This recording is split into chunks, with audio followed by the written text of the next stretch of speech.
Have you ever sent an embarrassing message because autocorrect changed your words? Don't worry, I've got you covered.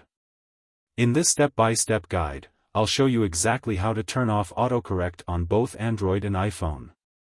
Let's dive in. For Android devices, open the Settings app. Locate the Settings app, usually represented by a gear icon, and tap to open it. Scroll down to System or General Management. Depending on your device model, you'll either see System or General Management. Tap on it. Go to Languages and Input. Inside the System or General Management menu, look for Languages and Input and tap it. Select On-Screen Keyboard or Virtual Keyboard. You'll now see the option for On-Screen Keyboard or Virtual Keyboard, which controls the keyboard settings. Tap this option. Choose your keyboard, typically Gboard. If you're using Google's default keyboard, select Gboard. If you're using another keyboard app, select that. Go to Text Correction Settings.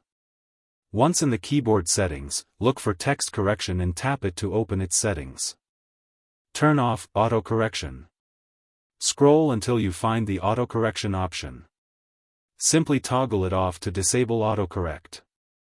Bonus tip: you can also adjust settings like predictive text or personalized suggestions from here. For iPhone, iOS devices, open the Settings app. Look for the Settings app, and tap to enter. Tap on General. Inside Settings, scroll down until you see General and tap it. Select Keyboard. In the General menu, find Keyboard and tap on it to enter your keyboard settings. Turn off autocorrection.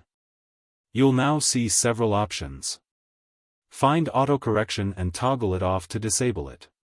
Bonus tip: you can also turn off other features like spell check or smart punctuation for full control over your typing experience. And there you have it. Autocorrect is now turned off, so no more unwanted changes in your messages. If you found this tutorial helpful, check my links below. Don't forget to like, comment, and consider subscribing for more tech tips and tutorials. Thanks for watching CyberTheo.